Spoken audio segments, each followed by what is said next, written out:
Hey, hey, hi out there. Hello, animal allies. Welcome. What's up? We're back.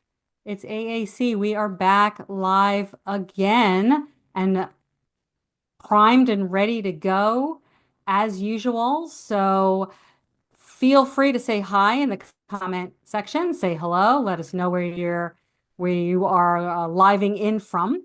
And welcome to another Animal Activism Collective educational live stream. Tonight, we have Eva Hamer to school us in conflict management and nonviolent communication, including practical tips to de-escalate conflict and work together better, something we all need. But before we start our program, my name is Michelle Granberg. I'm a mentor and team member with Animal Activism Collective. For those of you who are new to AAC, AAC is a multinational program conceived to enable activists to reach their full potential and equip them with the tools, community, and resources they need to boldly participate in our global animal liberation movement. Founded in 2020, AAC offers a free 3-month mentorship program which pairs experienced activists with aspiring activists.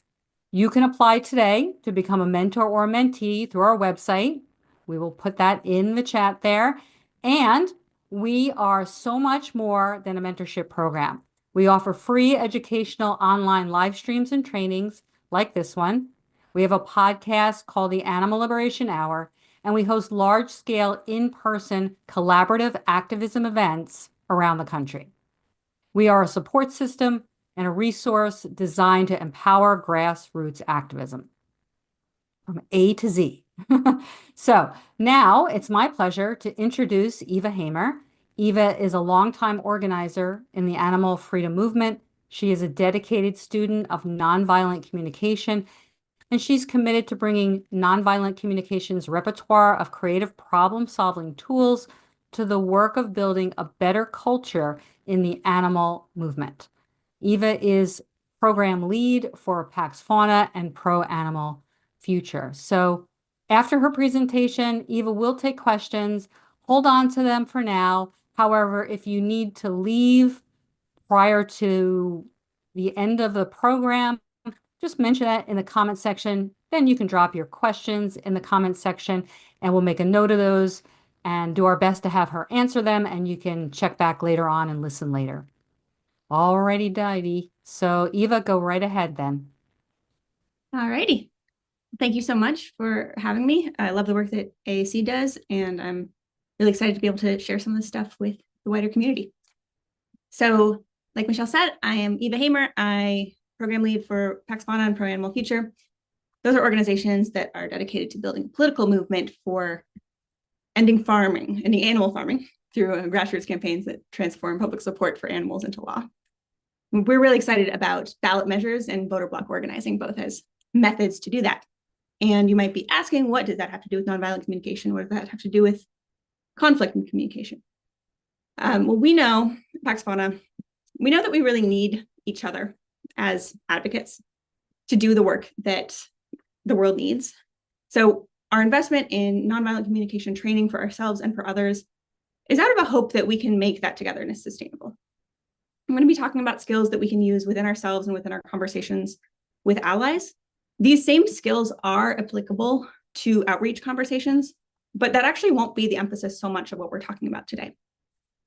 For one, not every member of the movement does do kind of deep outreach with the public, but we all do work with each other. We all do work with other advocates, or at least we believe that's where we're most effective.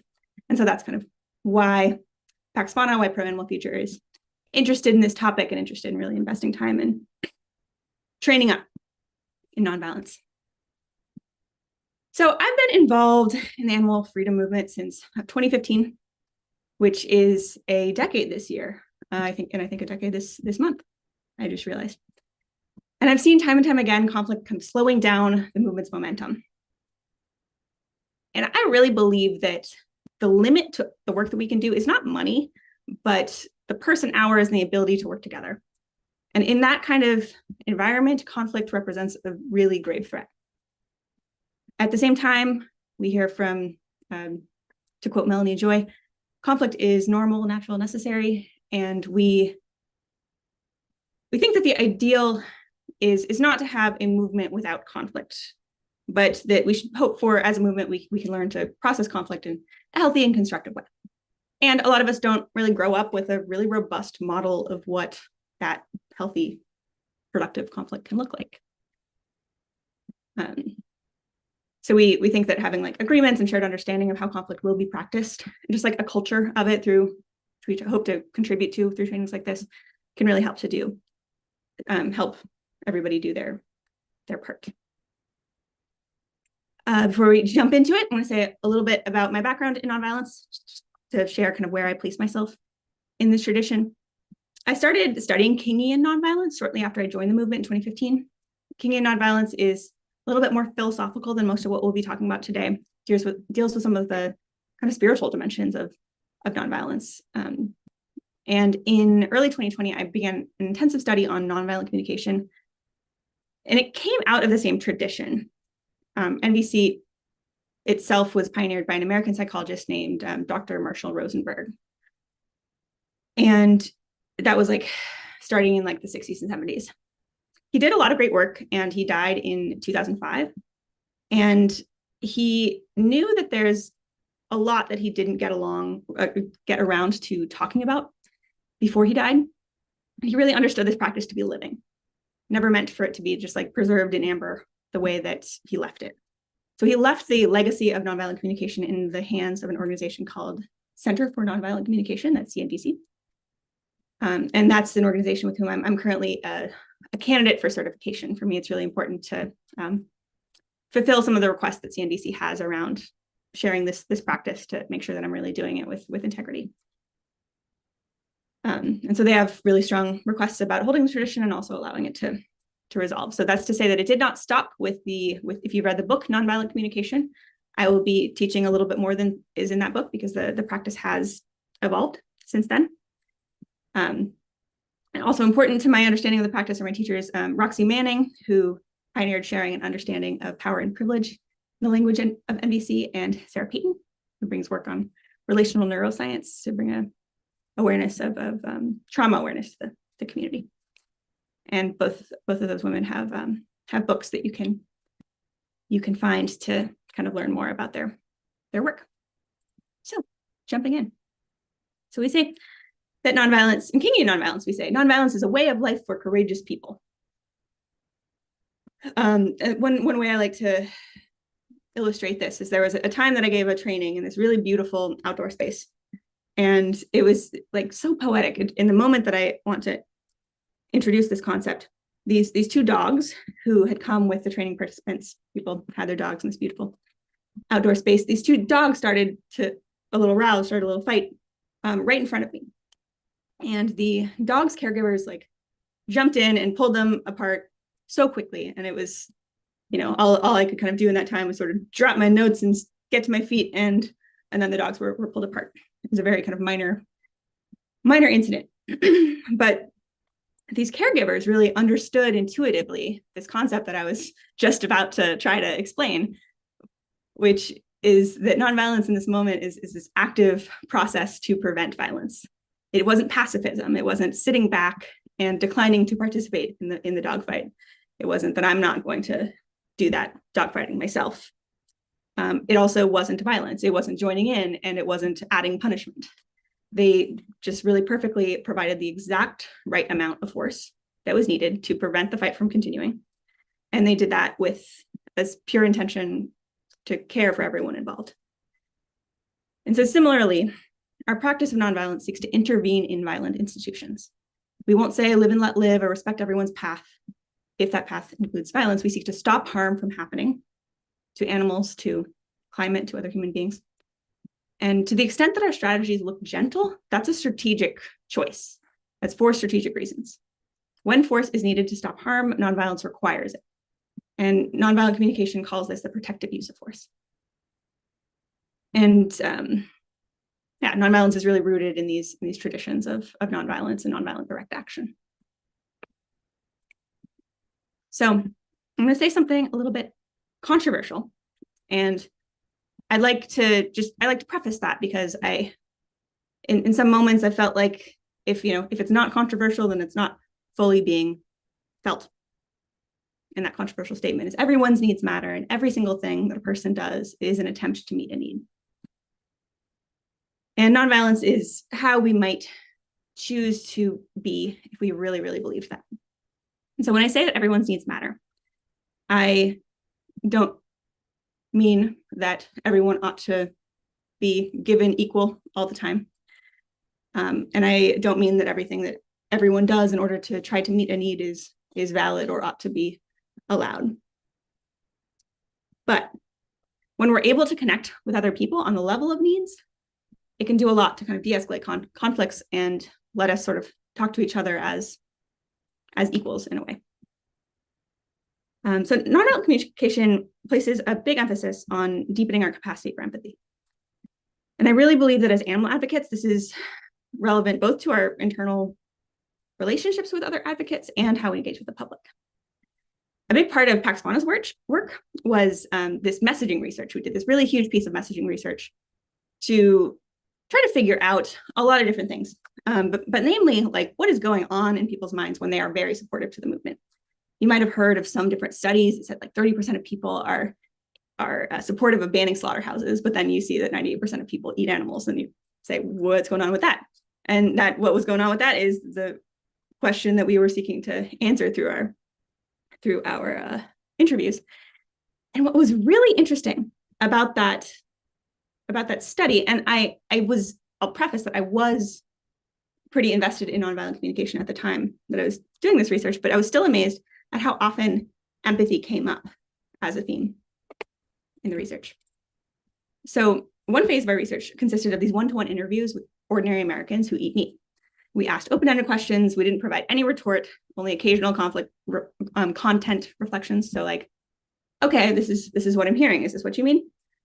And given just the space to explore their own ideas, our study participants were able to talk themselves through their defensive reactions and their objections to animal freedom. Most participants also said that they actively try not to think about animals used for food in their daily lives. They were fully willing to think about it for our benefit, just kind of given the space, just kind of given a half an hour where you are being paid a little bit of money and you're just free to explore this idea. They were really willing to go very, very far. Our goal here as researchers wasn't to trick people into talking themselves out of the objections for animal rights. We were actively trying to avoid doing that. Like, we really were not trying to intervene at all. We were just trying to observe. It was really just about understanding what they currently think. But we found that just by asking these questions and by providing this non-judgmental space for people to sort out their own thoughts on the topic, we really watched them transform. Like the way that somebody could go from like, this is my personal choice, I hate it, I hate vegans, I hate PETA, they always brought up PETA, to like, yeah, no, I could definitely support a ban on slaughterhouses. Like I it's not the way I currently live, but it's a change that I think we should make together. Like that we could see that change like really often in like half an hour. To me, really points to how important empathy is for transformation, for our movement, and also for, again, our internal relationships. Sometimes conflicts can really feel like you are on totally different sides of the world. And sometimes empathy can really be a vehicle to transform you to be a lot closer together. And so that's what empathy seeks to do, by just accompanying others in their experiences without trying to fix or argue or intervene. We just allow them a chance to transform.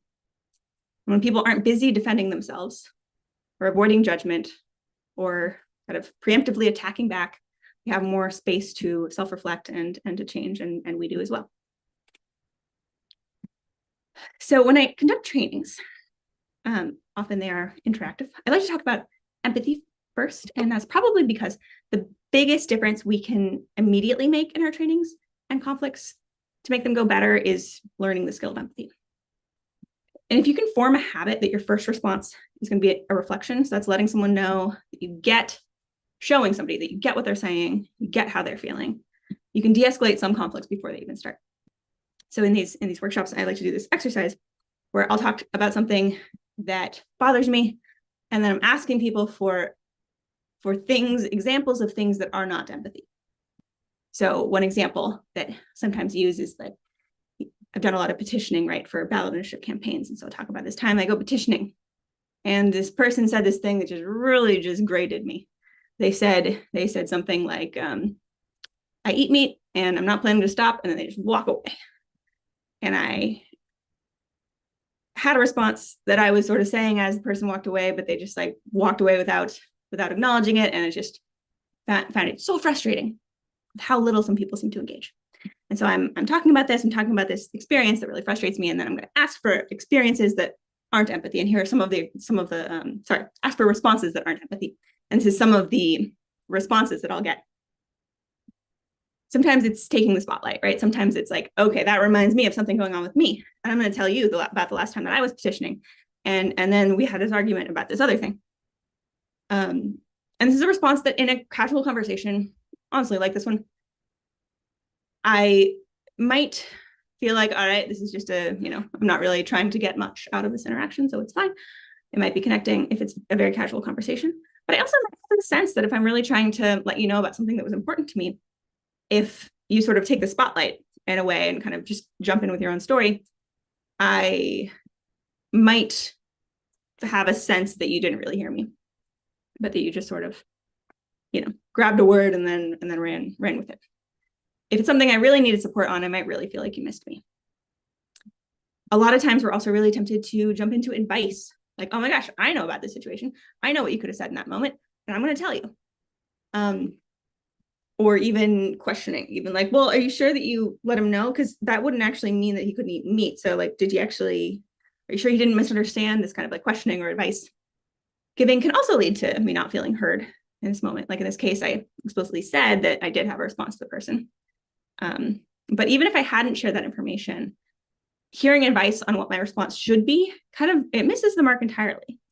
Advice and questioning can trigger a person to feel defensive. Like, I'm wondering if you assume that I don't know what I'm doing, if I used a bad pitch when I was petitioning. Either way, the conversation has moved away from like what my experience is. Fun thing about this is that sometimes advice can actually be asked for in a conversation when it still isn't wanted.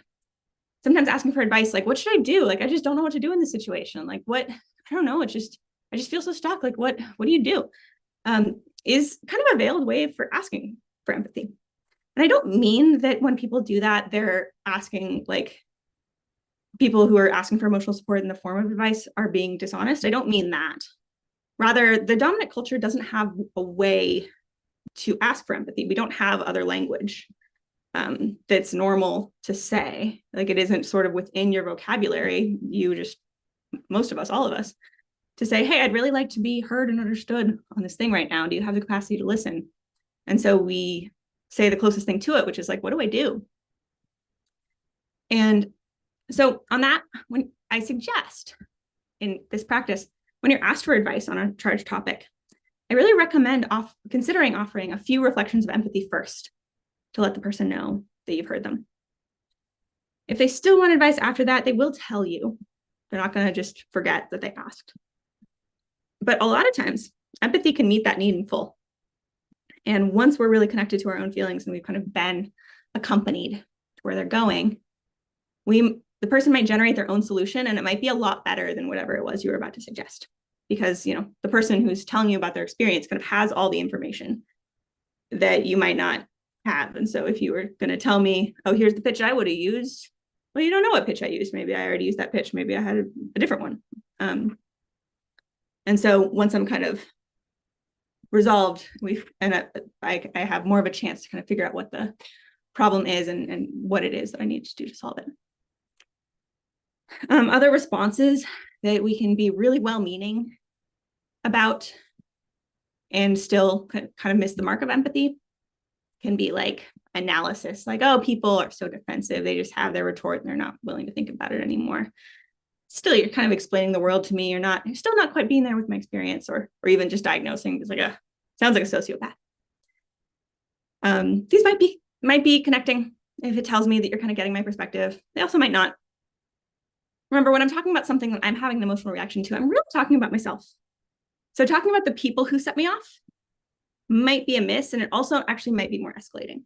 guiding me towards more judgments, more kind of anger, more reasons to be angry, instead of kind of letting me move through my feelings in a natural way. Some other really, really, really well-intentioned ways that we might respond to somebody who's having some feelings are to kind of minimize it. Just be like, well, that kind of things happen. That kind of thing happens. You just got to move on to the next person. Just water off a duck's back. Just let it go. Or optimism. And optimism can actually be, like, as a listener, like a way that we deal with someone else's pain. Say, well, you're always planting seeds. That person, they might just turn around one day and be totally different. They might become an advocate someday. Or even kind of a lecture. You think that I'm doing something wrong and you want to just tell me about it. We really need to be more understanding of a movement. Not everybody can see things from our point of view. We just have to be patient. And all of these kinds of reactions really do skip empathy. You sort of see where you would like me to go. You see where the person that you're listening to, where you'd like them to go. And then you just try to get there right away. And what you're missing there is the necessary step of empathy between having a feeling and resolving that feeling. Given a little bit of empathy, people often find themselves, again, generating their own advice, their own analysis, their own optimism, and so on. But before they're connected to the feeling, before they've received some empathy, these responses can be very alienating. So what do these all have in common? One way to understand it is kind of like where they are shining the spotlight. All these responses that are not empathy, they kind of can take the spotlight away from the person who's sharing, away from the speaker, and back onto ourselves. It's kind of as if we've just, somebody was taking a solo and we just jumped up and took the stage.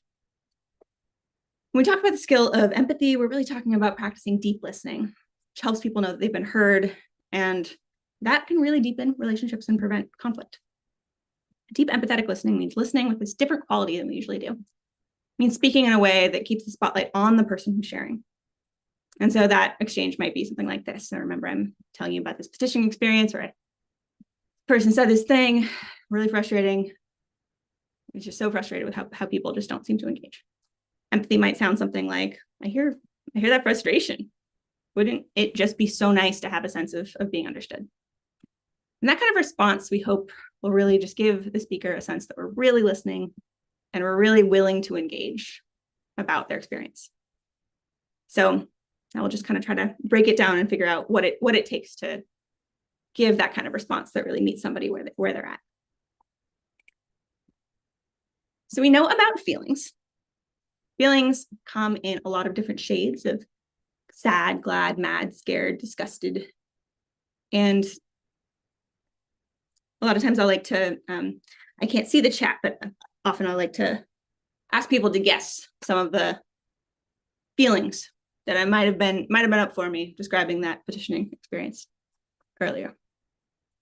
And you might have noticed that I actually named a feeling already in that. I named frustrated. And that one you can just kind of offer, you could just offer back to me. Say, hear how frustrating that was. And I also will point to kind of a need that's underlying the feeling. It might kind of, when I respond, if you say, yeah, I hear how frustrating that was, I might say, yeah, it was frustrating. It just felt like you just had this like gotcha moment and just acting like I was saying this thing that wasn't true. And yeah, it was really frustrating. That response might kind of point you towards something that is something that was really important to me in this situation. Maybe I wanted like respect. I wanted this sense of feeling seen. These are also called values, and it's this concept of universal human needs in nonviolent communication. So needs might take a little bit more work to understand. We say that everything we do is in service of our needs. Needs are universal, and the needs are independent of strategies. So before we dig into all of that, I like to talk about babies when I talk about needs. I like to talk about babies because they come out and they're really just a pile of needs for the first bit. So we think about like, what do babies need? Babies need food. They need to be changed. They need to be kept clean. We need care and love, which of course comes in the form of physical contact, attention, interaction. Interaction is really important for babies because they need mental stimulation and learning. Attention is really important to keep them safe. So in summary, we could say that needs of babies include like nourishment, cleanliness, care, physical contact, attention, and so on.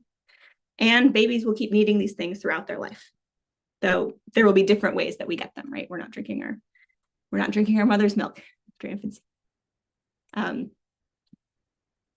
But their own mother's milk is a really great strategy a lot of the time to meet babies' needs for food.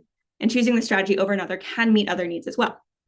But spoken as generally as I just said, we all do have the same needs as babies. We don't all need our mother's milk, but we do all need food. And so if I can have a sense of what someone is feeling and what they're needing, then I can have empathy for that person. And if someone else can kind of feel that empathy, they can kind of receive it, they can get that I get them, then we're kind of in this empathic connection.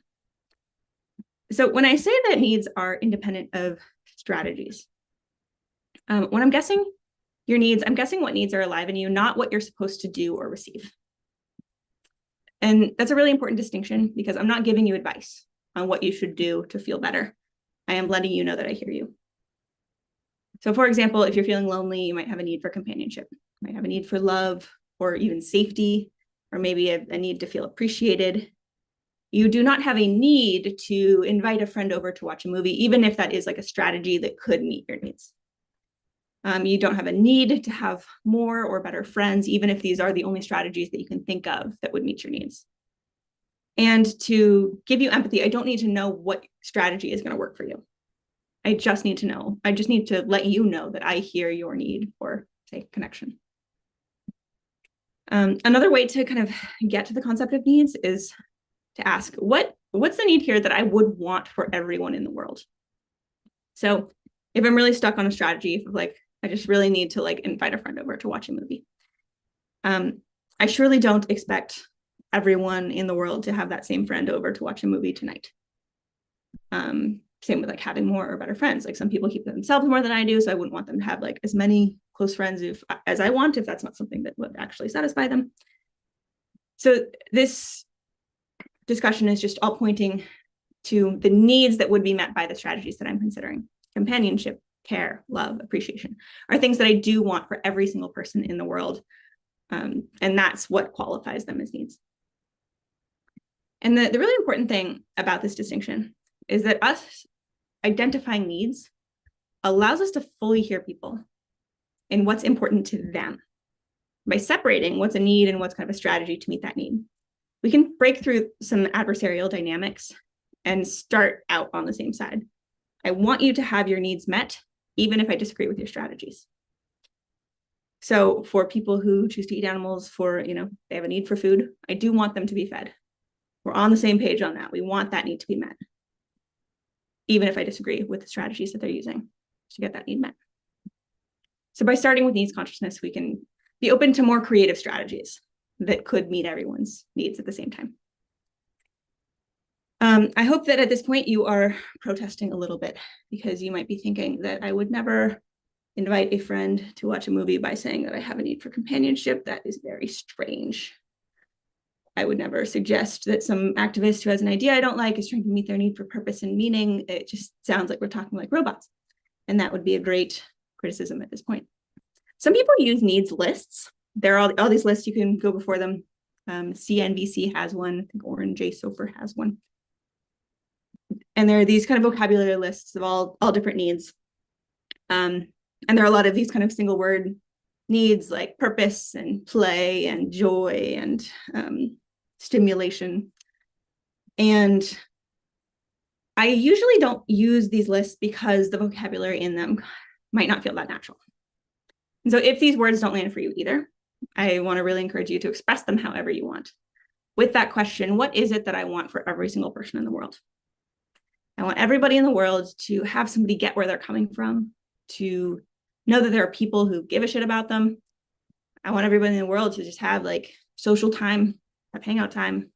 I want everybody in the world to have enough space to do their own thing. It's appropriate. So needs are needs, even if you don't find them on this kind of vocabulary list, if you choose to use one.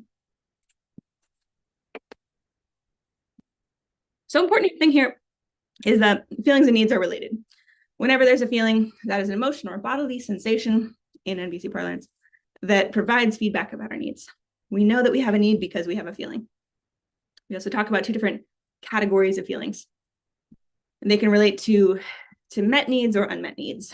I can feel good often in some way. I can feel positive emotion, positive feeling when my needs are met.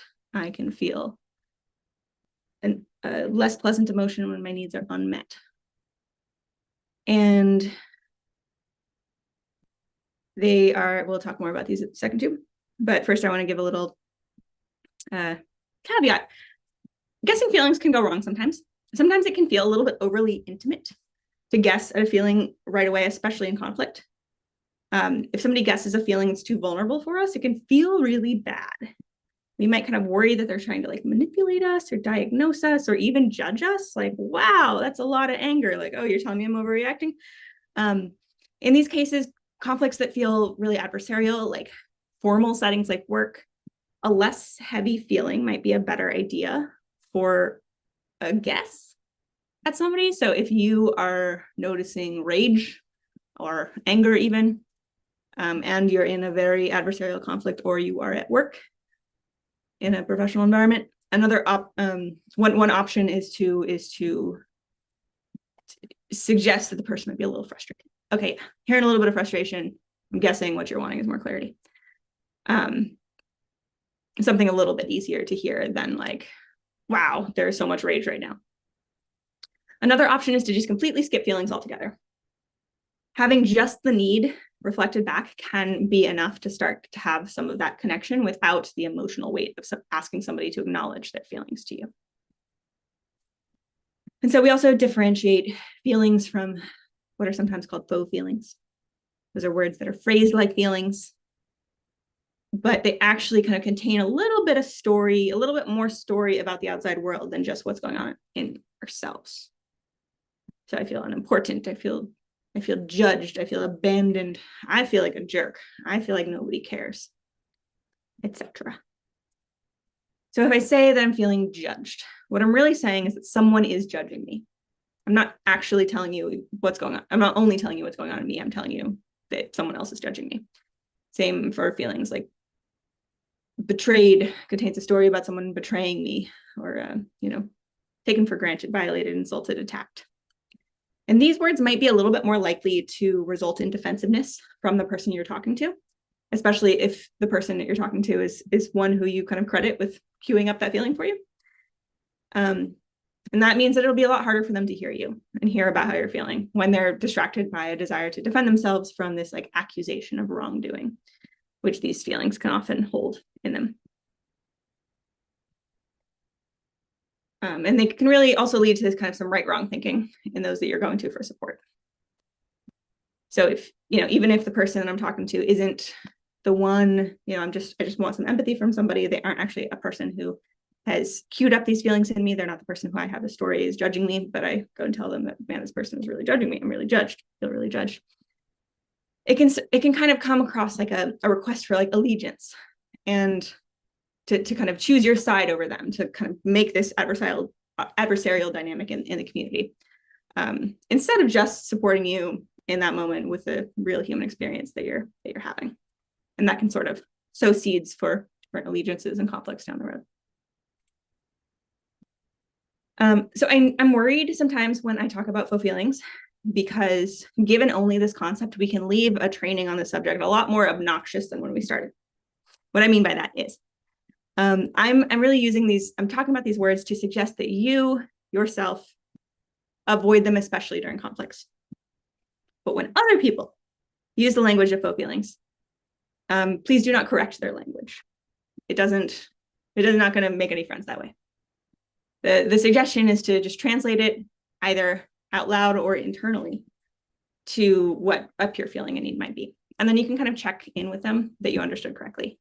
Or you could just simply use it as this just silent translation in your head to help yourself feel a little less defensive than you might otherwise. So I mentioned my teacher, Roxy Manning. She redefined these, she calls them fusion words instead of faux feelings. thing. And the reason for that is because they have a lot of really useful information in them if you're trying to figure out what somebody's feeling. And if somebody shares a fusion word with you, you have this really great opportunity to make a guess at what's going on with them. So for instance, like unwanted contains a story that nobody likes you. And so if my partner comes to me and says he's feeling unwanted, I can notice that I might feel really tempted to argue. I might be like, well, it's not true. Like, I love you. I was just really busy yesterday. But with this kind of lens of fusion words, I can choose to make another choice besides immediately defending myself. And that's to reflect a feeling or a need that might be alive for that person in that moment. I might instead choose to say something like, I'm guessing it was really sad for you when I wasn't home by the time I said I would be. Is it that you're wanting kind of more of a sense of care from me? And that really, again, keeps that spotlight on their own experience, doesn't pull it back on me and me being in the right. It's kind of putting the spotlight where it really needs to be. And that's kind of on the original tension. So, but when we use fusion words to express our own feelings, again, a lot more likely to cue defensiveness. So they contain a story about somebody else's intentions, which we really don't know. And they can really be a lot more likely to cue defensiveness in us when we hear them. And it can take a little bit more work to not respond with defensiveness. And so one thing that's I'll just do now is kind of choose a couple of these and suggest that we take a moment with them to think about what a guess might be. And again, I can't see the chat, so we'll just sort of do this to ourselves. But if somebody is feeling, let's say, abandoned, I'd invite you to just think about what the feeling might be, what the need might be. So what is that first person feeling when they say they feel abandoned? And what is kind of the universal thing everybody needs that person is in touch with in that moment?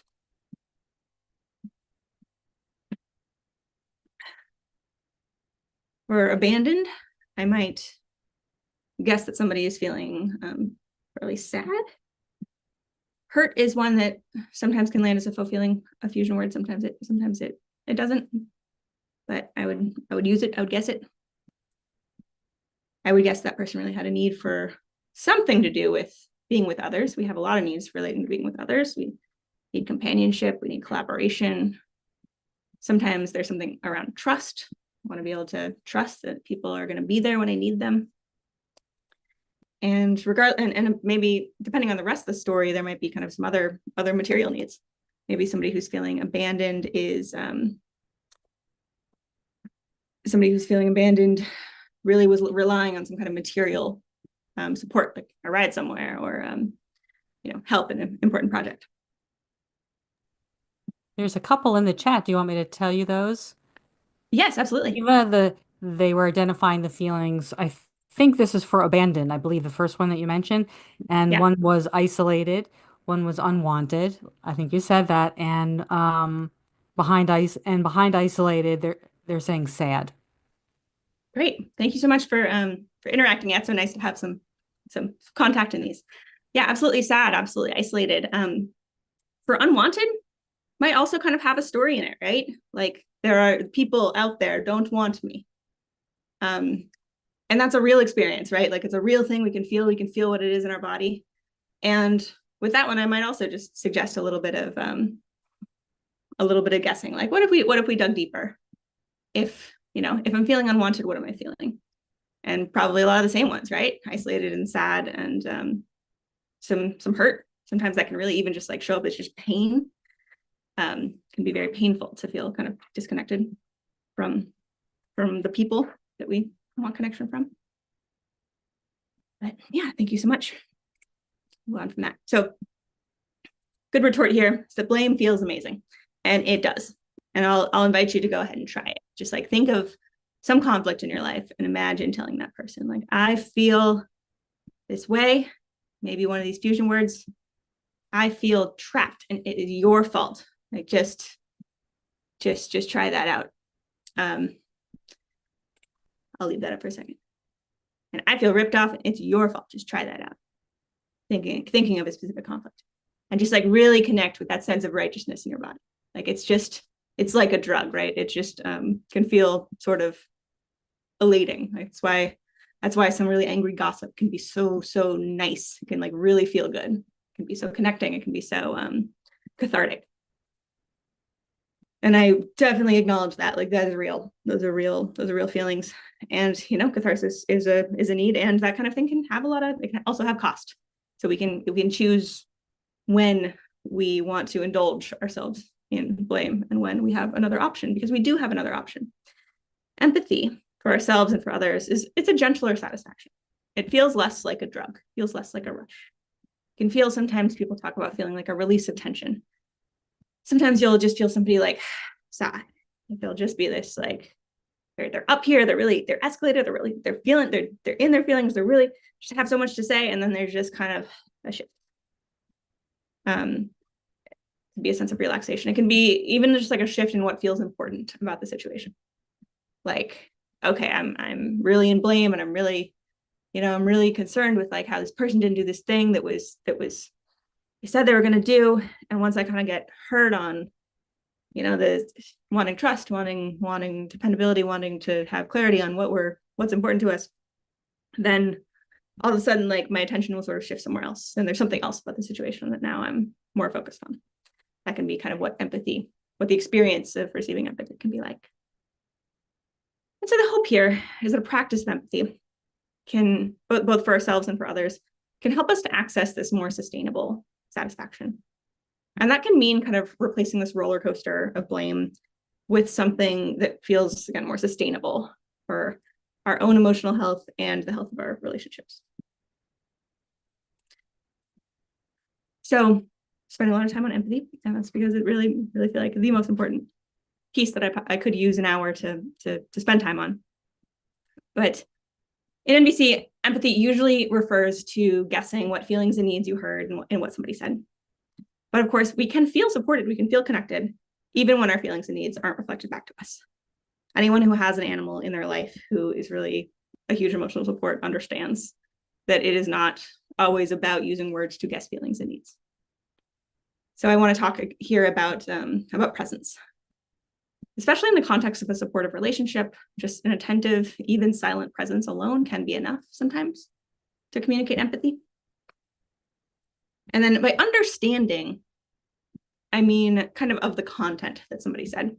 And this one, again, works well in situations where there's lower emotional vulnerability, such as a workplace with somebody you don't know as well, or when somebody is like describing a really complex situation and you are able to follow it. Repeating back some of the content of what somebody said can help them feel heard. And what I like to do in this stage is ask how I'm doing and ask like, would anyone be willing to repeat back what I've said so far about understanding, so I can know if I'm making sense. And so actually, I'll just make that request of Michelle right now. Would you be willing to just repeat back a little bit of what you've understood from me so far, just so I can know that I'm making sense from everything you sort of just from this last piece or whatever's alive. I did not warn Michelle about this question. I almost want to read some of the comments. but I'm taking so much away from what you're saying. I mean, I really am. I'm going through the role play in my head of how this shows up and how it works. And like I just heard you say that empathy is more sustainable and satisfying and productive versus blaming, and how it tends to be our go-to. Blaming tends to be our default, and there is a temporary charge, like a power grab that comes with blaming, but all it does is break down communication and dismantle and separate us ultimately. And Tenebrae says empathy takes work and attention, but it is the way forward to build bridges, even if we can't agree. And I love that. Oh, amazing. Yeah, thanks, Michelle. And thanks, Tenebrae. Great to know that Tenebrae is watching. Yeah, totally. And love hearing all of that. And also when I hear, I've said all these concepts, I've said all these words, and I just hear them reflected back. It feels like there's something quite deep about it. Like, I know that I know I've been gotten. I'm not just talking to the void. Somebody hears me. Really meets needs for like contribution, meets needs for competence. Like, okay, I was able to communicate an idea to somebody else, and they get it. That's great. So you can offer others in your life this gift of understanding, even when they don't ask. Sometimes it can help to give a little preamble so they know that you're not necessarily like either agreeing or taking credit for the idea. Something like, is it okay if I repeat back what I'm hearing just to make sure I'm getting it? And so thinking forward to the next few days, I'm going to suggest that you think of some situations where you might be able to practice some of these skills. Where is it that you can dig a little bit deeper with somebody else and stay with somebody else's experience just a little bit longer? And if you think of a situation where you'd really like to show up with some of these, I'll suggest that you do something to help you remember. Maybe you want to make a reminder on a phone or make a note to yourself, to whatever it is that would be meaningful to you, to kind of try to incorporate some of these skills coming up here. And in the meantime, I'll move on. So that's empathy. Empathy, again, super important for preventing conflict, managing it when it comes up. If you've studied NVC before, if you've read the book, you might have started with learning observations. Observations are clear descriptions of what happened at a particular time. They are stated in a way to minimize evaluation and judgment. So judgment being like right, wrong, good, bad, diagnosis, analysis, interpretation. So like, you don't respect me is not an observation. Well, like, you began speaking while I was still speaking is an observation. Notice that like, you began speaking while I was still speaking does not contain a story about you. It doesn't have a story about what's going on with you, why you did what you did. It just is it is just the observation, kind of minus any evaluation or judgment. Purpose of NVC observation is to share clarity about what we're talking about in a way that the other person can hear. While judgments and evaluations can spark, again, defensiveness in conflict, observations can be a strategy to just get on the same page about what it is that we're talking about, whatever the stimulus is, without blame, without judgment, and then again, without defensiveness. Early in the development of NVC, people used to talk about observation as like things that can be captured with a video camera, which is like only what can be observed with our external senses. I prefer, and I teach a broader version of observations, which is something that was pioneered by my teacher, Roxy Manning. And that includes internal as well as systemic events as well. So for example, telling somebody about like a traumatic flashback that was triggered by an external stimulus is considered an observation. Like, okay, I had this experience of this thing kind of re-happening to me. That's an observation, that's an internal observation, as is a statistic or knowledge about systemic problems. So if I know something about how many animals are dying every day, if I know something about how women are paid less than men in the workforce, these are still observations, even if they aren't something that can be like captured with a video camera. The inclusion of these is just important because it helps to share the breadth of our observation in a way that matches our experience of the world while still holding NVC's distinction between observations and judgments. So with the gender example, women being paid less in the workforce, it is a judgment to say that that's unjust. And that might be a judgment that we all agree on, but it kind of lives outside of this realm of observations, where the fact of what we found out in any study about differing payments between different types of people, the outcome of that is observation. Well, kind of the analysis of it is that it's unjust and that it needs to change and that it's happening because of things that we can speculate about what's in people's minds and hearts. That lives in judgment land. So at times, naming observations can help you speak in a way that's met with less defensiveness. At other times, it might feel important to reflect a little bit of somebody else's judgment in order to connect with them. And of course, like, judgment is synonymous with reasoning, right? We create stories about the world and act on them in order to make decisions, big and small, every single day. So this isn't about saying that judgments are are wrong. But knowing the concept of observations and being able to use them when it is useful to us can still be useful. But owning and naming judgments is important, can be life-serving. Judgments and diagnoses and analyses, of course, are some of the great things that our brains can do for good. And then we also talk about requests. NVC requests are clear, specific. They use positive action language whenever possible. Clear requests contain all the information that is necessary to fulfill the request.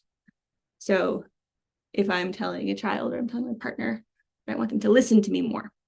It doesn't maybe connect, have all the information that's necessary to fulfill that request.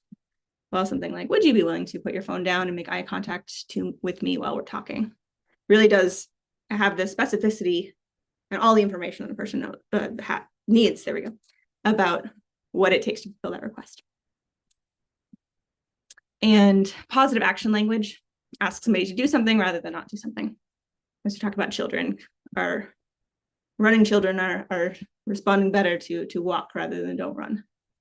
We'll tell them what to do and not what not to do. There's also not demands. That means that we're trusting that there are other ways to meet our needs that exist. A demand is a request that's paired with a statement or a stated or implicit threat of punishment or retaliation. And so when we hear demands from other people, it can bring up a need for autonomy. It could cue us to decline the request in order to protect our own freedom. Or on the other side, the threat of retaliation, real or imagined, can lead us to agreeing with strategies that don't meet our needs. And we can imagine requests and demands existing on a spectrum. It's not totally black and white, which is which all the time. But in general, the more that we have trust, the more that we can connect with some trust, that there are other ways to meet our needs that exist. And the more curiosity we have about other people's needs, the more work we've done already to understand other people's needs, the more likely our own requests are going to be heard as requests and not as demands. So, for example, I like to talk about the Liberation Pledge, which comes up a lot in these workshops. Liberation Pledge is a promise to not sit at tables where animals are being eaten. And there are a lot of different ways that we can phrase that request, where it could really be heard as a request and not as a demand, even if we have a really strong boundary around where we're going to sit when we're eating. So one option is like, if you're eating animals, I'm not coming to dinner. Another option is, there are a few different solutions that could meet my needs here. I really have a really hard time sitting when the animals are being eaten. How would it be for you to make the entire event vegan? Or maybe just the main table, or if none of that works, maybe we could see each other another time. Like, would that be for you? I'm still in town on Saturday. Could we go for a walk?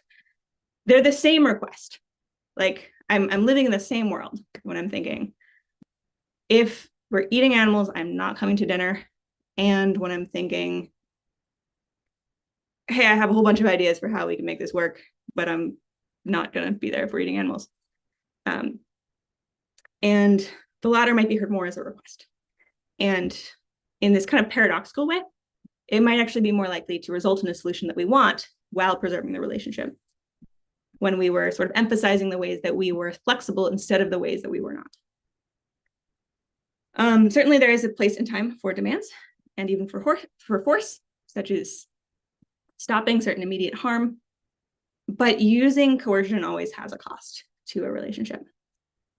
So consciousness around just having an awareness that making an actual request that really leaves some flexibility in there, knowing that that is an option that we have, can help us to be intentional about when we're deciding to pay that kind of relational cost of making a demand, and when we're trying to really do everything we can to stay in connection.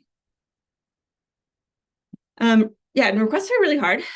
It can be a really vulnerable thing to ask for our needs to be met, because it risks hearing a no, and that can be really painful. And it would be so nice if people could just intuit what we want. And so if they weren't giving it to us, we could know that that was because they had chosen not to, and not that, we didn't have to kind of put that on the table and hear it. Some people come to nonviolent communication because they communicate too aggressively and they want to learn to be kinder, but a lot of people feel like they're leaning too much on the passive side and they want to learn to be more assertive. Again, this is about nonviolence. So in the same way that nonviolent direct action confronts systems of oppression without violence, we want to be able to really bravely face and even initiate really hard conversations with unflinching nonviolence. So one thing that can make requests less scary is to first make a smaller request about the conversation that you want to have before suggesting that anybody change their behavior. So in NVC, we call this a connection request. Would you tell me what you heard me say? How do you feel hearing what I said? Are you available to talk about X on Friday? And I think NVC's unique contribution to this conversation about requests is around this concept of a connection request. Well, a request for a solution really has to do with like the subject of the conversation. Connection requests are all these little requests that we make during a conversation about the conversation itself. They check to see if we're still in connection. They ask for consent to take the direction a given conversation. They ask for consent to take the conversation in a specific direction. Talk a little bit more about connection requests. A common error in making requests is offering a solution way too early in the conversation. And that's like before both parties have this understanding that they've been fully heard. And that might result in resistance, or it might result in misunderstanding. It might be that we haven't kind of understood where the other person's coming from. And so we're starting to generate requests, solutions that really don't work for them because we just completely are misunderstanding why they're, what's going on inside of them because we haven't listened yet. Connection requests can allow us to sort of facilitate the conversation. Imagine yourself sort of as a mediator of your own conversation and facilitating that towards this greater understanding and thus towards solutions. So a connection request could be for a conversation. It might be like, I'd like to talk about what happened the other day. It's really important to me that our relationship feels comfortable, trusting for both of us. Can we take a walk tomorrow and talk about it? Not bringing up, you don't know what the conversation was about, what I'm mad about, what I'm having feelings about. We're just talking about, I want to have a conversation and this is why. It can also be to offer empathy. So we talked about like, hey, I want to make sure I'm getting what you're saying. Is it okay if I just repeat back a little bit of what I heard? We could also request that. Hey, it would help me to have a sense that you are getting how I'm feeling about all this. Can you tell me how you imagine that I'm feeling? Can you tell me what seems to be important to me in the situation? Connection request. Also, like we talked about for understanding, like, wow, I just said a lot. I'm not sure if that all made sense. Would you mind letting me know what you heard so I can be sure that I came across okay? Or maybe even after you've sort of come to an agreement. Hey, I want to make sure we're on the same page. Would you just let me know your impression of what we just agreed to? Just putting it on the table. These are all connection requests. A lot of people might find it really unusual to hear a request that they give you. Like it can be really hard to hear this request where you're asking for a specific form of empathy. And a little preface might help that request land. So you could say, like, I'm sure you have a lot to say in response, but first, would you mind letting me know what seems important to me and what I just said? To kind of help to differentiate between we're asking for a response, we're asking for a little bit of interaction with what we said first. And then sometimes you actually are asking for a response, and that too is a connection request. Like, hey, I'm wondering how you feel having heard all that. What comes up for you hearing everything I said? What is it that you would like me to understand? Kind of passing the ball back to them, saying, okay, spotlight on you time, ready to listen. And then a connection request can also kind of move towards solutions. I'm thinking of some ideas for how to move forward. Is this a good time to share those? Are you open to talking about how we might do things differently in the future? These are connection requests that just move the conversation forward. So moving forward towards solution requests. Solution requests are what we might usually think of, and yet they are made much less frequently in nonviolent communication than requests for connection. Guiding principle is that if both parties can hear each other first, they're really likely to be able to come up with a solution together that meets everybody's needs. And so that's why, we're an hour in, and I'm just now kind of talking about like, oh, how do we actually sort of resolve the conflict? Like what's that kind of final piece in the puzzle? Well, it's just a lot less important than everything that gets there, because once we're really all heard, once we're in connection, the request can come very, very easily. And that said, the advice is to have a few solution requests in mind when we go into a high stakes conversation.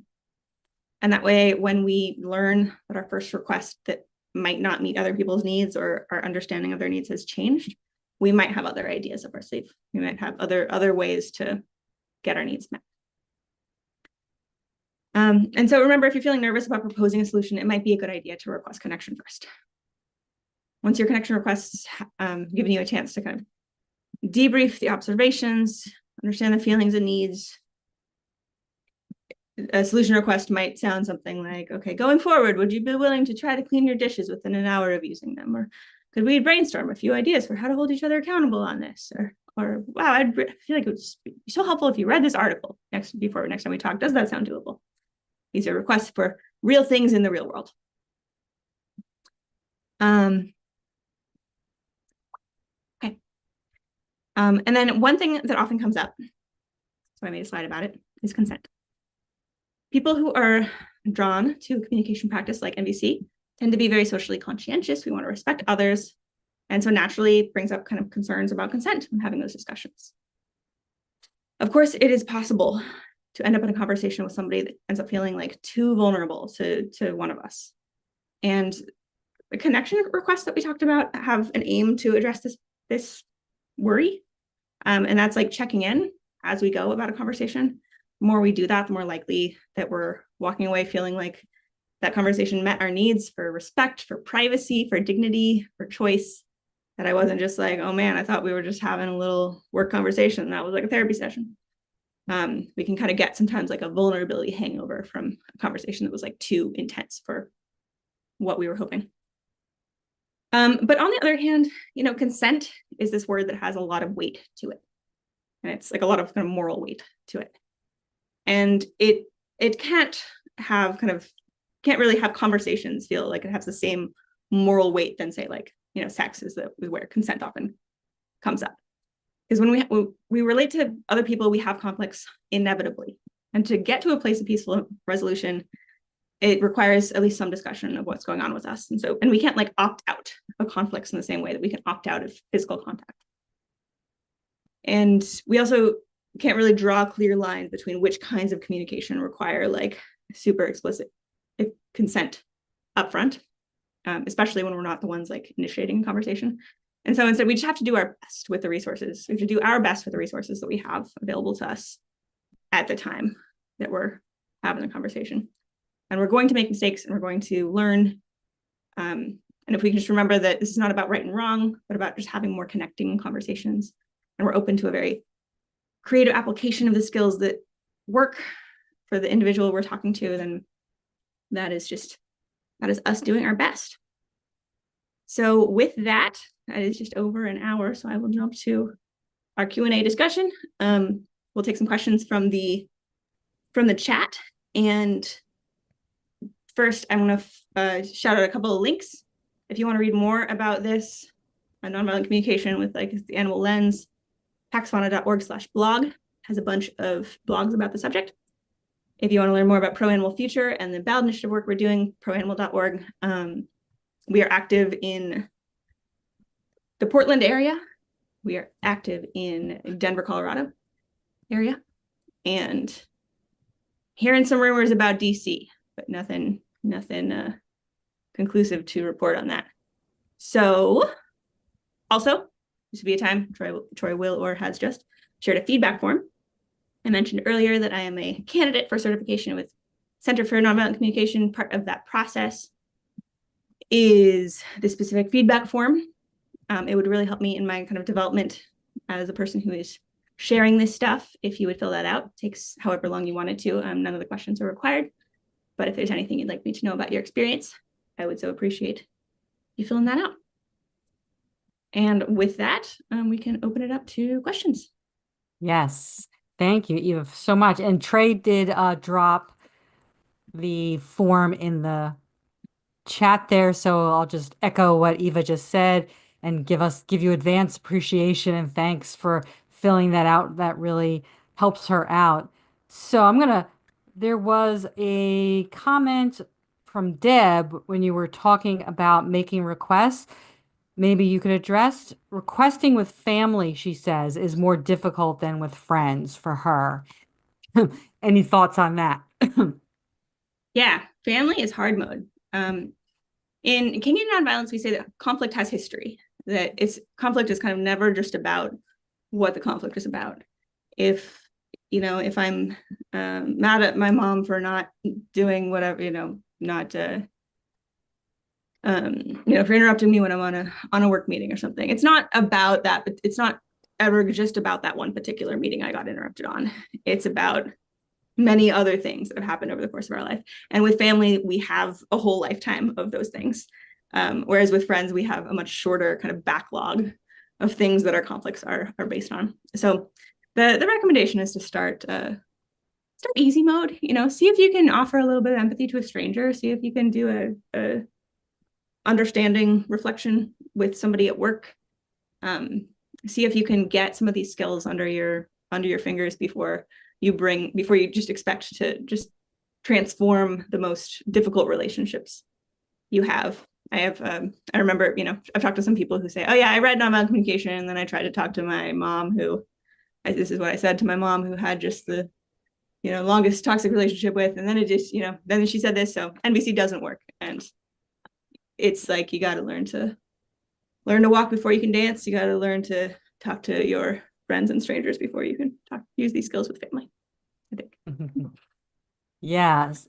Yeah. So again, we are open for questions and comments and any takeaways, and please answer the questionnaire, or rather the feedback form there.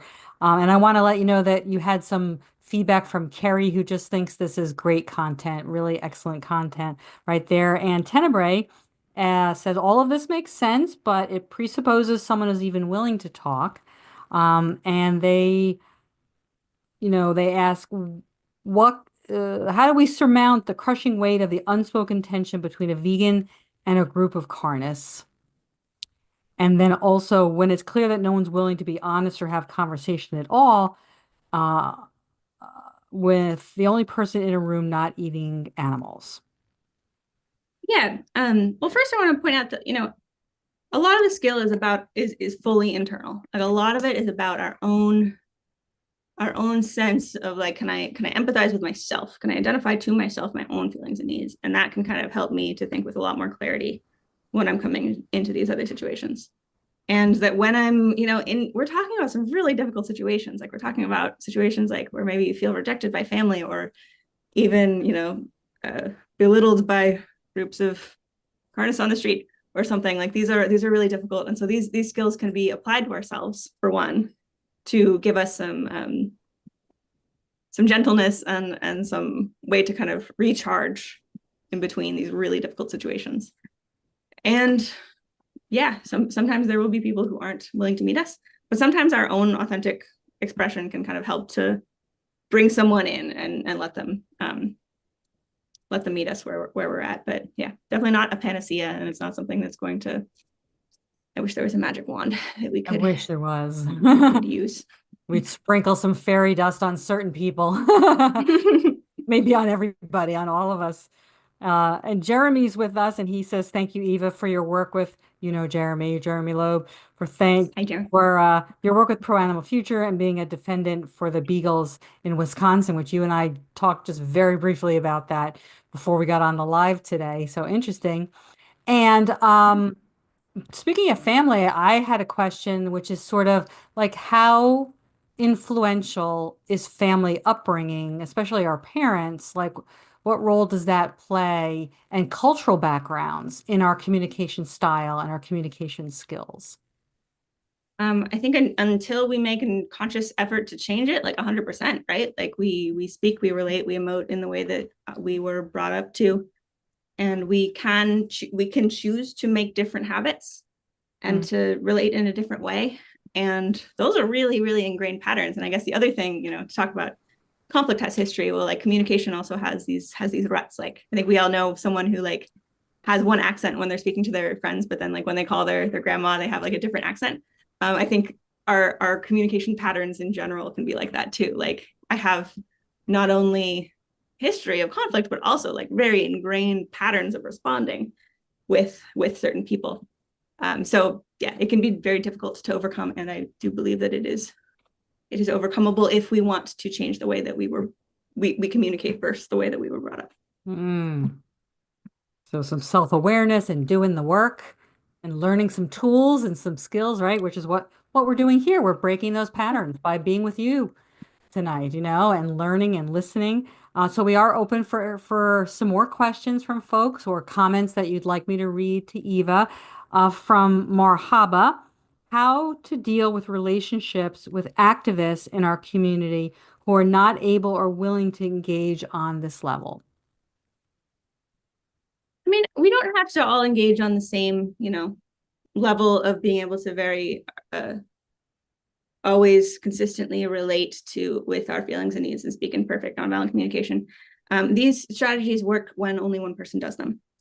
So if someone else is speaking in a way that doesn't work for you, you can choose, you can make the choice if you want to take a little bit more responsibility for the conversation going well than like 50-50. Relationships are never 50-50. It doesn't work that way, but sometimes it can skew a lot. And so if you want to, there's no obligation, but you can kind of decide to do a little bit more of the work. So what that means is kind of giving a little bit more empathy than you're receiving to kind of help somebody de-escalate before we talk. It can mean dealing with some of our own needs ourselves. If somebody is speaking to me in a way that I don't like, I might decide to keep the conversation going. I can always leave if I feel like I'm not, getting my needs for respect met in the conversation. But if I feel like I can decide that actually this relationship is kind of strategically important enough to me that I want to stay here in this conversation, even though that person just said this thing to me that really doesn't meet my needs for respect. So we can choose if we want to take a little bit more of the responsibility if the people around us are not kind of meeting us exactly in the way that we wish that they would. Nice. That helps. Yeah, that of course, very helpful. Yeah, we're open to any other takeaways that people have that you'd like to share. We love those as well. And another question I have, and we have another question in the comment section, like what's the best way to diffuse anger when it has devolved into yelling? And maybe that connects to what you like, is it ever literally appropriate or best to just walk away? When would that be? Yeah, of course. I mean, I use that example of like the dogs fighting in the workshop.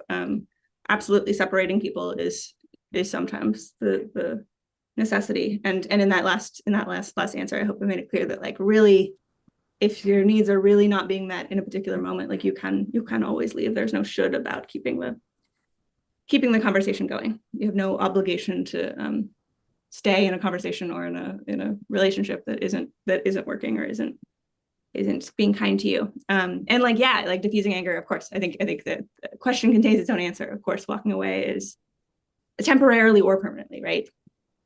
If a conversation has escalated into yelling, it's often pretty unlikely to like resolve in that same conversation. Sometimes we have to like let our nervous systems relax before we can sort of come with our full brains and talk to each other as humans, as adults. So yeah, absolutely. We can always walk away. And we often a little pause is a great way to diffuse anger. Yeah. Give yourself permission to walk away, take a pause if you need to. Right? That's all about loving yourself and respecting yourself sometimes, right? So Deb Thompson has a question. When conversing with people about eating animals, do you think it's helpful to ask them questions about why they feel the way they do instead of trying to lecture them, or can that backfire too? Yeah, I mean, definitely great to ask questions rather than lecture. Nobody likes to lecture, but weirdly, the why question can sometimes feel like an attack in and of itself. It's very strange. So if I ask like why are you eating animals? It can feel very accusatory, even just as much as like you shouldn't be eating animals. Both of those can kind of feel equally like an attack. And of course, we feel really strongly about this. So it's obvious that it makes so much sense that it's difficult to talk about this stuff without it feeling like an attack. And choosing a question that doesn't begin with why can sometimes be a little bit easier to hear. And so I guess yes, and So what is it about, what is it about eating animals that feels hard for you to give up? What is it, or even just a guess? Like, I'm guessing that like this is a really important part of your culture, that you're really feeling like it kind of expresses something important to how you grew up and who your family is. Am I getting it? That kind of thing can be hugely connecting. And somebody hears that and they're like, yes, thank you. Okay, now you're listening to me, and now maybe I'm a little bit more willing to listen to you. Carrie shares, I feel intimidated by people. I think we all do at times. I get laughed at for being vegan. I don't know how to not care. I react badly sometimes. I want to learn to communicate better. Yeah, I feel it. I also feel intimidated by people sometimes. And it's very, and that's like, I feel sad hearing that to be laughed at, especially in this, I can be so, I was going to say, especially in this day and age, but I can be so privileged living like in Portland, where it's kind of such a normal thing, and then also having animal advocacy be such a big part of my life, that like, having time with other animal advocates, I'm sure I don't have to tell you, I'm sure is very important to like also have that time where you are being accepted and you are being held as like part of the group, because like we need to be part of a group that is a need to feel belonging with other people. And I hear you saying like, I wish I didn't care. Like, yeah, I get that. Like wouldn't it be so nice if it just didn't hurt when we were rejected, if it just didn't hurt when people made fun of us? And it does. Like, I want to, I guess, validate that that's really normal to feel hurt when people are laughing. And it's also really normal to have an emotional reaction to that happening. Sometimes in some situations, a little bit of vulnerability can shift things. You're the best judge of whether that's something worth trying in this particular situation. So something like, wow, that really hurts when I hear that. Teacher Sarah Payton will literally just sometimes say, ouch. Yeah. Like just showing that, wow, I know I'm a person, and that hurt to hear that. Sometimes that can be a way to connect sometimes, especially for men in very hypermasculine situations. That can definitely be, punished more, but that's one strategy to think of. And another is to set some, boundaries, to be like, to make a real strong request that like, wow, I don't want to be here if we're going to be talking about me that way. This conversation isn't fun for me. I think I'm going to leave if that's where we're at. These are all options that we have, but I just want to say, I feel a lot of tenderness for that situation. Yeah, absolutely. I love the way you validated Carrie's feelings and identified those underlying feelings. And it's beautiful. You feel the connection, already right there. So I have a question that what's the best way to authentically apologize? And how do you know when you should apologize? Not should, but when it's apologizing is appropriate and needed. Yeah, how much time do we have? We could definitely spend a whole hour on this, but the process that we talk about with like repairing harm is what we call it. Sometimes apologizing can feel kind of like fraught because it can have this real right wrong thing in it. But to repair harm, it's empathy. It's like, okay, I'm going to communicate to you that I get how you're feeling by making guesses and getting yeses. Is it about this? Is it about this? Was that really sad for you? Did that really hurt? I'm going to express the ways that my needs were not met by my actions. That it can sound something like, yeah, I feel really sad hearing that, because for me, it's really important for my friends to trust me. For me, it's really important to be someone who can be relied on, to be someone that people feel safe around. So when I hear that didn't happen for you, that makes me I feel sad. I feel some despair in that. So letting you know that I'm affected by your experience. Sometimes offering afterwards, after doing both of those things and after doing both of those things completely, offering some explanation, if it's wanted, can sometimes be helpful to just like help somebody just hear how this fits into the world where you're like a person who had good intentions in whatever moment where you did something you regret. So something like, would it help to understand what was going on for me when I did that? And then the explanation, if they want it, which if they don't, this can be skipped. The explanation can be like about the needs that I was trying to meet. So if I, if I didn't show up to a meeting that I was supposed to show up to, maybe the needs were around choosing something else instead, and I can explain what it was that was important to me at that time. Or maybe the needs were I got really absorbed and had this flow and was enjoying this flow on this other thing, and the time got away from me. And then spending some time on solutions, if there is any, if there's anything that we can agree, I can offer to do differently next time to make sure that the situation doesn't happen again. So in short, that's empathy. It's expression of mourning for the needs that weren't met by my actions. That's an offering of an explanation of what needs I was trying to meet when I did what I did. And then spending some time on a solution that we can both agree to is kind of how that's the framework that we talk about for repairing harm in nonviolence. Nice. Nice. We do have time, folks, for a couple more questions. I think we have a little bit more time.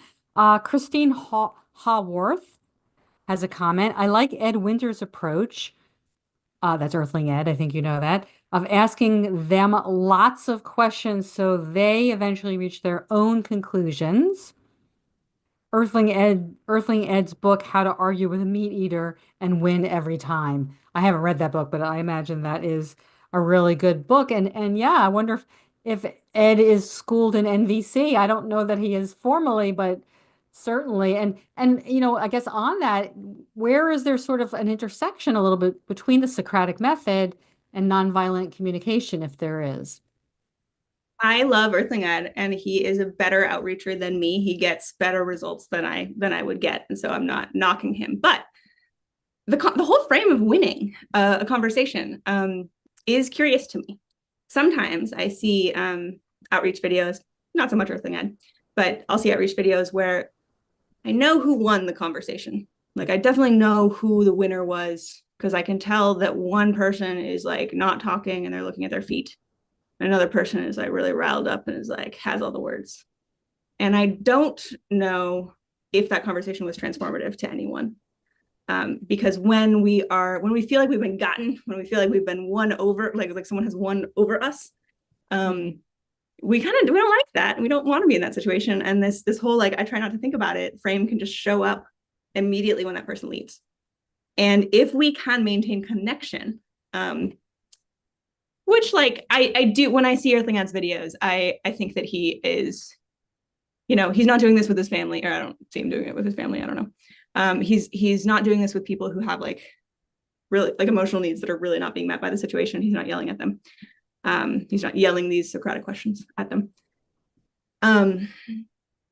So I guess, yeah, Socratic method is a great way to win an argument, and if we can somehow get beyond the frame of winning and losing and get to a conclusion together, my belief is that will lead to more long-lasting change.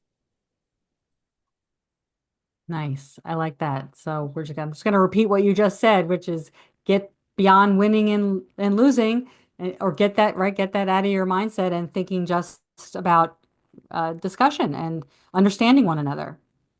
I'm not sure I just paraphrased that all that well for you. Totally. much more succinctly than I did. I guess. But exactly.